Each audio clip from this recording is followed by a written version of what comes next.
white people have pretended for so long that Jesus was white, and that they've had the necessity to interpret Jesus as being white, when essentially white Christianity is racially, is historically false and theologically absurd, and practically, in terms of its effect on black people, it's a debasing institution that enslaves black people.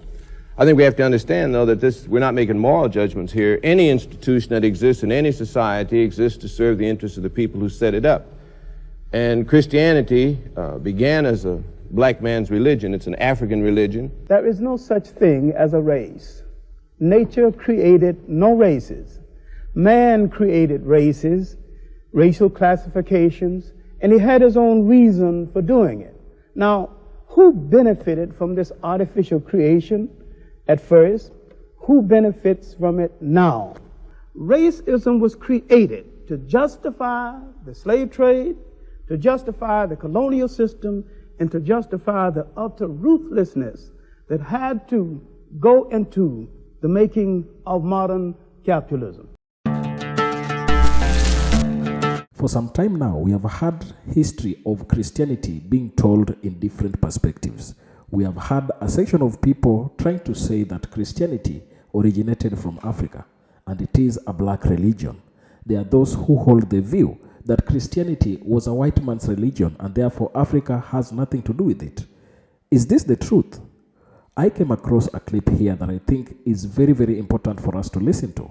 It is highlighting some of the most important issues that really touch on early Christianity and how blacks and whites coexisted at the inception of what we know as Christianity today.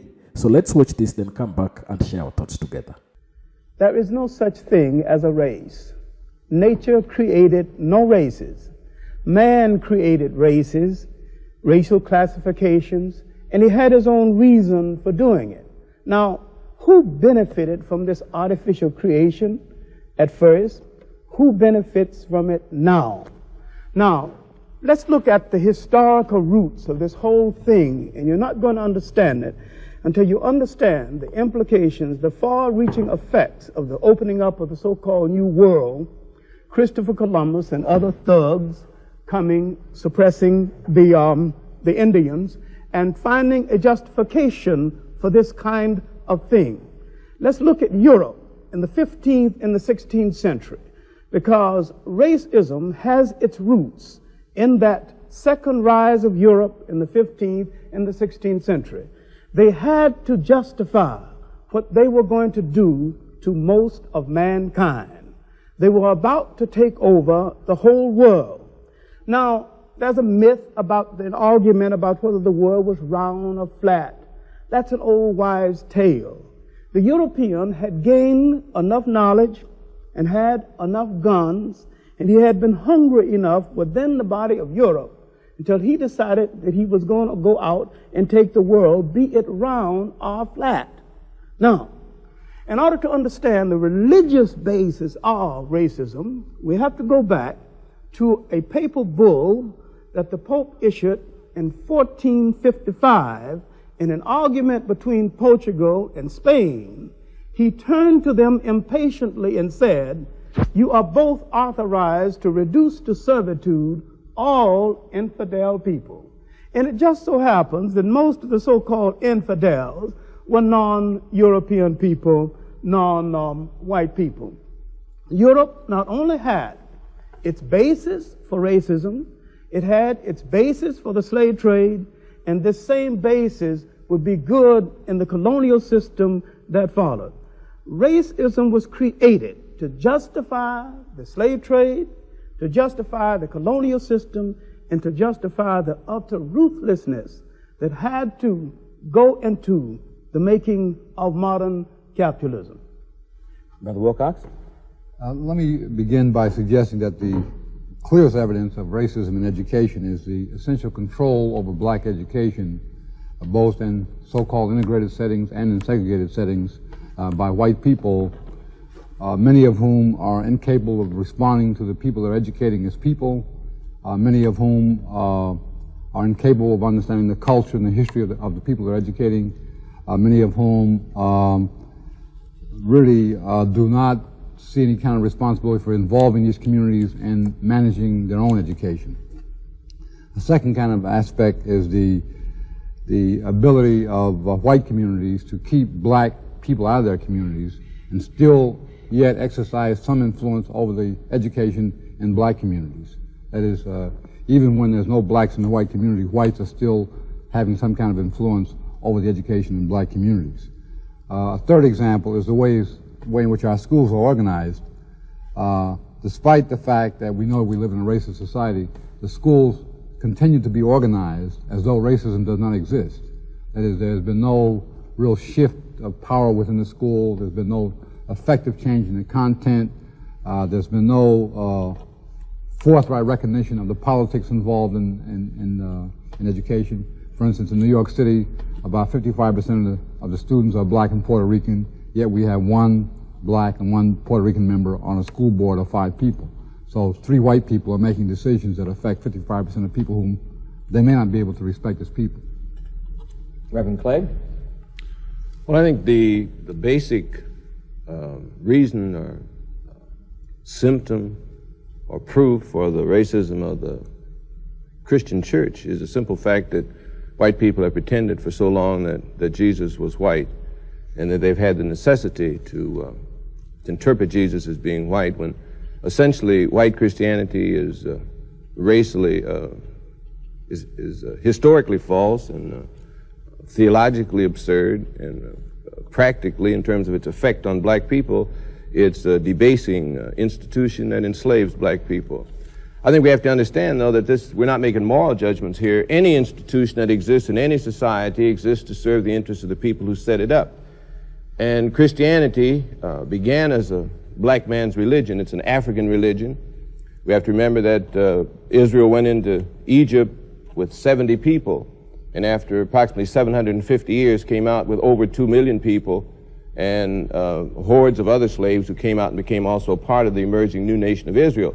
So Israel, the biblical Israel, was a black nation, an African nation that came out of Africa and kept constant ties with Africa. And so we have to remember then that Jesus was a black Messiah, not a white Messiah, and he comes out of the whole historical background of Africa, of African traditions, of African history, of African culture, the concept of communalism, the concept of a chosen people, the concept of kingdom of God on earth. All these things were out of African tradition, not out of the white man's tradition. And Jesus was essentially a revolutionary Messiah who was trying to lead a black people in a revolt, in a struggle, in conflict with a white Gentile oppressor. So the whole church has to be viewed from the point of view of the white oppressor. The white oppressor has one kind of Christianity, has one kind of church. The black church has to become independent and go back to the historic African roots of Christianity, because the slave church that the white man set up for black people tends to continue the enslavement of black people. So the black church has to become, again, a revolutionary instrument in the hands of black people, controlled by black people, fighting, as Jesus fought, for the liberation of black people against white Gentile oppression. I'd like to continue from Reverend Clarke's point and deal briefly with image, because image is the paramount factor in keeping racism alive. Now, exactly when did the Christian church become white? In as much as Christ is described in early literature as being swarthy and having hair like sheep's wool, and that's surely not a Caucasian's hair. The first image of the church, the first image of the Madonna, was the black Madonnas, and these black Madonnas were very prevalent in the churches of Europe. Up until the 16th and the 17th century, there was no white Madonnas in the churches of Europe. And some of the churches of Europe to this very day have black Madonnas. All right. At what point did Christianity become all white? And at what point did Christ become a blonde, blue-eyed person that hangs in your churches, and with a haircut and a uniform, he'd probably be a good Nazi? All right. One thing the Jews seem to have forgotten is that the picture of Christ, as in present-day literature, is an insult to them, because there's nothing particularly Jewish about him, physically or otherwise. All right. Now, another thing we're going to have to look at seriously is that when the Europeans projected themselves out into the broader world, they not only colonized most of mankind, they colonized the teaching of history itself. And gradually, so many things black became white. I'd like to just say one little word about when did Christianity become white. The process by which Christianity became gradually to be interpreted as being white began at a very early point with Apostle Paul, who wrote the epistles of the New Testament, and who was, even at that time, with black Israel and black Jews, an Uncle Tom Jew. He was an Uncle Tom black Jew, and he wanted to identify with white Gentile world. He prided himself on being a Pharisee, but more on being having Roman citizenship. So as soon as he had sunstroke on the Damascus Road and said he's been converted, he started out to take the Christianity, the teachings of Jesus, to the Gentile world. Now, he could not take the revolutionary teachings that Jesus had actually taught, because Jesus was a zealot, and they were engaged in revolution, I mean open revolution. He was one of the zealot leaders of that time. So he couldn't take that to the Gentile world, so he had to make an image, a symbol out of Jesus on the cross, which was compatible with the heathen symbolism of the Roman and Greco-Roman heathen world. So he made Jesus a kind of a heathen symbol that he could take to the Gentile world. And the whole writings of the Apostle Paul tend then to destroy the basic African background of Christianity and to make it compatible with the Greco-Roman heathen world. So it began there. But the actual identification of Christianity as being a white religion didn't really take place until the 14th, 15th, 16th centuries, when the pictures were being painted and paid for by the Catholic Church. At that point, white people had decided to declare black people inferior. And so the whole concept of Jesus being black, or the Madonna being black, was unacceptable to white people at all. A whole new type of slavery was beginning to emerge. The old type of slavery in Egypt, Joseph was a slave who rose to be second only to Pharaoh. A whole different concept of slavery. You were a slave only in the terms that your labor was taken. But gradually the white man declared that anyone who was non-white, who was enslaved, was declared to be inferior, therefore had a whole different kind of existence. So the whole gradual thing was a part of the slavery process that Dr. Clarke mentioned, a part of the betrayal of the Apostle Paul, and a part of the fall of Jerusalem and the fort, and when Jews were scattered all over the world. We have to remember one thing I think is very important, that the white Jews that we see today have no bloodline connection with the Jews of the biblical period. They were converted to Judaism in Europe and in Russia. They were converted and have no bloodline connection with the black Jews who make up the biblical Israel that the Bible writes about and of which Jesus was a part. Well, what happened to the black Jews? The black Jews are still in existence. There are black Jews in America. There are black Jews all over Africa. There are black Jews in Palestine. There are black Jews everywhere.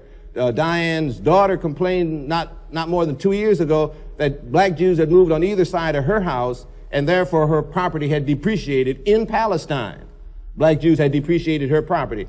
Jews had moved directly from Palestine to India, and the community celebrated its 1900th anniversary or something, and they had white Jews who had emigrated from Europe and black Jews who had originally come from Jerusalem at the fall of Jerusalem, had an uninterrupted straight line of connection from the fall of Jerusalem to India. All over the world there are black Jews, but the Zionists Jews who had been converted to Judaism have taken over the control of the definition of what Judaism is, as white people do with anything. If they come into it, they take it over and define what it is, as you stated in your introductory statement. So we have to remember that white Jews, when you see them on the street, are not the Jews of the biblical period. And that sometimes confuses black people who ought to be black Christian nationalists. One of the things I'm hearing from both of the brothers is that not only have whites tried to deceive blacks about the realities, but they in effect, deceived each other about the realities. That is, I'm sitting here thinking about the institutions in society, all of which are racist, which whites created and which whites have used in order to advance themselves, but never at any point stopping recognizing, for instance, that the prisons have nothing to do with rehabilitation, or that the courts, in most cases, really have nothing to do with justice. What about schools? What specifically is a racist pattern, in your opinion, as far as the educational process or the schools is concerned? Well, I would say that the overwhelming educational process that is racist is a tendency to educate people against their own interests. That is, to educate black kids to hate themselves, to educate blacks to feel alienated from their own people, to educate blacks to become advocates for the mainstream against their own community. Well, how is that done, specifically? Well, I would say that, you know, the traditional educational process is, number one, the concealing of the truth about history, the educating of black students away from the problems of their own community. For instance, very few black students on college campuses are enabled to use their minds to work on the problems that bedevil the black community, like sickle cell anemia, or the housing problems, the drug problems that are imposed on the black community by the outside. Very few black students on white campuses or any campus are spending their energies and their minds on trying to find solutions to those problems. In most cases, they're being educated, say, with the drug problem, to learn how to use methadone. No. Now, look, let's deal with our own historical naivete. Until we deal with it, we're not going any place. Black people have no right to expect anything from this establishment because it wasn't set up for them. They wasn't brought to this country to be given democracy. They was brought to this country to do some work, to labor and to obey. And once the machines made a whole lot of these jobs obsolete, it tended to make a whole lot of the people obsolete. Now, we keep worrying about the American promise and the American dream, and we forget it wasn't made to us. And the white man has not betrayed anything because he didn't promise us anything in the first place. Now, the role of institutions in a society is to reflect the power that controls that society. So we have American institutions arrayed against us. And we naively expect these institutions to reform themselves, because if they reform themselves, that's tantamount to presiding over their own demise. I'd like to say one thing on that. I think the question you asked is how do the schools accomplish this? I mean, you were concerned about the process. I think we got to understand that there's no such thing as objective truth, which is implicit in everything Dr. Clarke says. That white people use the institutions to accomplish white purpose. The white purpose is to maintain a power position and keep everybody else in a subordinate, powerless kind of position. Now that's the institution's purpose, and that's the way it functions and how it functions. And we got to realize then that everything that the schools teach is designed to fit into that purpose. The schools teach not objective truth, but what the white man wants to project as truth. Now that's from the very kindergarten right straight on through. Well, for example, what? Sociology. Sociology is not a science in the sense that it's dealing objectively with the way people live together. It's dealing with the white man's pattern of living together as the norm by which we judge how other people live. If you live like white people live, then you're living the way you are supposed to live. If not, you're either primitive or insane as a people. Psychologically, it's the same thing. Psychology does not deal with any objective kind of discussion or development of how people live or analysis of how people function as individuals, but how does the white man function? If the white man does it this way, then this is the norm by which we judge all other people. If the white man is violent, then actually all people have to be violent to be normal. If you're not violent, obviously there's something wrong with you and you should be in an insane asylum. The whole pattern that's set up as a norm for human behavior by psychologists, the whole library full of it. Psychiatrists, everybody that's dealing with it is dealing with it from a white point of view. So they teach white children, black children and white children, to look through white eyes. From the kindergarten on, the black child is beginning to look at the world and interpret it through white eyes. Everything he is wrong. Everything that exists in his community is wrong. And we ought to declare that white music really is no good, that white psychology is no good. The white man either acts like we do or he's insane. White sociology is no good. The very structure of white society indicates that white people, obviously, in social structure are either insane or they're abnormal. So we have to project then a black psychology, a black sociology, a black music, a black history that takes in the realities and that is essentially sound, as opposed to the mythology that the white man has developed out of his own ignorance, for one thing, out of his non-creativity, because the white man has never created anything. He's stolen things, but never created anything. He cannot actually deal with history, because history is a recital of his total failure and his total absence of making any genuine contribution to the world. If we define a black psychology, a black sociology, where will we use these? Where would we use?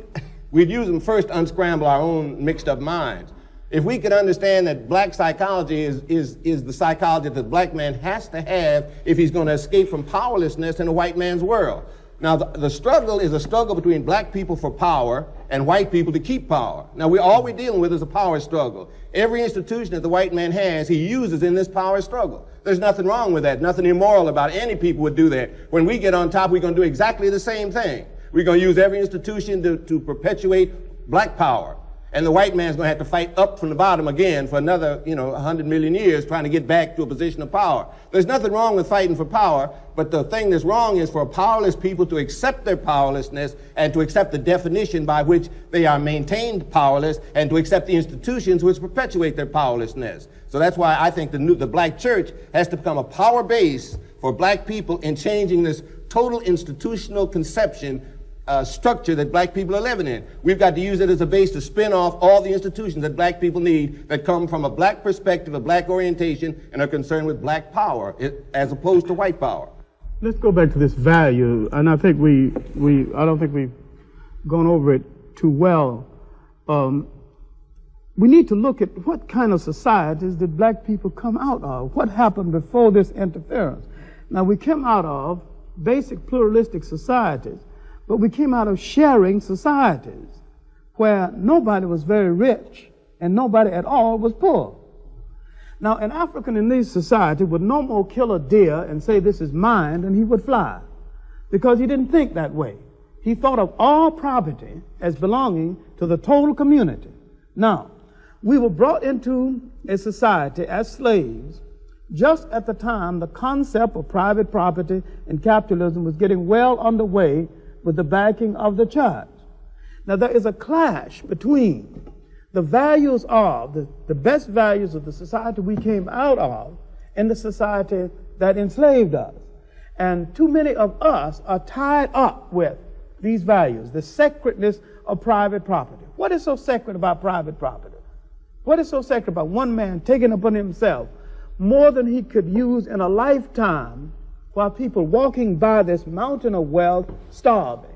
Nothing particularly sacred about this. And these things did not exist in these old societies until these old societies began to have internal differences, and the European came in, and the African naively permitted him to arbitrate an African family dispute until we understand that up on sight, the African invited the European for dinner. That's the first thing he did. The Indian invited the European for dinner. The Polynesians invited the European for dinner. Now, if you invite people for dinner, first place, you've got plenty dinner, and you have a society that is traditionally hospitable to strangers. The Indians invited Christopher Columbus for dinner, the first thing they did. All right, now let's look at what was happening inside of Christopher Columbus's mind, and we can go to his own diary for this. He said, I wonder why they are so friendly. They'll be easier to conquer than I thought they would be. I wonder why they're bringing such small amounts of gold. I wonder where the mines are. His intentions were not good. It wasn't good then. The intentions are not good now. And the black man is still hung up with this dinner invitation, this kindness, with the thought that if you treat a person humanely, that he will act humanely toward you. Black people have not seen white people at all. That is why they can't deal with them. I want to say one thing. I think we have to be careful, black people. We too much tied up in this what's good and what's bad. I think what we need to begin to look at is what's real. Now, I don't care whether it's good or bad. I just care whether it works, whether it doesn't work, whether it helps black people or doesn't help black people. White people are individualistic. White people are materialistic. And I think Dr. Clarke is absolutely correct in the definition of black civilization, African civilization. Communalistic, whole concept is different. But the white man's individualism and materialism stems from the fact that he comes out of a situation, a place where you could hardly live. you know, the barren land where you could hardly grow, no resources, where they had to fight each other just to keep alive, and where each person had to try to steal all he could to keep somebody else from getting it so he could stay alive. Now that builds individualism and materialism. Now he didn't have much in the way of materialism, but he had the need, the desire. So he built ships, he built guns, everything in order to take something from somebody else. Now you got to realize that the black man came up in a wholly different kind of environment, where there was everything that a person needed. They didn't have to cheat and lie and steal to get enough to eat. Enough to eat was everywhere. Nobody had to take from somebody else. All the resources of the world were right there in the ground. They had everything. They didn't need to build ships and go conquer someplace else. If Africans built a ship, where would they go? Any place they went was worse than where they were. But the white man could build a ship and go any place, because any place he went was better than where he was. Anything that he could take was better than what he already had. So we're dealing with the cultures of two people that stem from the kind of situation in which they live. Black people today are trying to be individualistic and materialistic because we are now in a slave culture. The white man has dominated us so completely, we try to accept his values. What we've got to do is reject his values, go back and accept the old values that come from Africa, our own historic black values, and have a black value system that we put in opposition to the white man's materialism and individualism. Thank you very much, gentlemen. Now, from that discussion, we are able to see that there is a lot of history behind Christianity as it is today. All that we have been told by one John Henrick Clarke there is that once colonization began, everything that was black and was considered to be good was turned to be white. And that is why we find ourselves having a black Christ turning to be a white Christ. And he notes that the depiction of Christ as being white does not appreciate his Jewish roots. And that is why he is saying that, in fact, even if we were to accept the depiction of Christ as being white, or the portraits that we see that have been drawn of Jesus Christ, it could be that all that we see is just something that is not the true representation of Christ, and he is being snatched from being a Jewish guy to a European. And that is what they have expressed there. And another person who has spoken there is Reverend Albert Clarke Jr. He has said that from the onset, the biblical Israel was not that which we know. It was a black nation, and it was full of black people. So we are able to see how this thing happens. And from this, we can really note that a lot of history that we have has been whitewashed to favor the narrative of white being a good thing and a black being a bad thing. So my little research on this led me to some information that I want to share with you here. The origins of ancient Israel have notable connections to Africa, primarily through migration, cultural exchanges, and historical events that link the ancient Hebrews to Egypt and other parts of northeastern Africa. The story of ancient Israel, as recorded in the Bible and the historical text, begin with the patriarchs, figures like Abraham, Isaac, and Jacob, who, according to tradition, migrated from Mesopotamia into Canaan, and then, due to famine, Jacob and his descendants settled in Egypt. The Hebrew presence in Egypt marks a significant phase of their story, as Egypt's culture, politics, and religion influenced them during their extended stay. So, from this alone, we are able to see that the origin of ancient Israel can be dated back to Africa and their association of being in Egypt.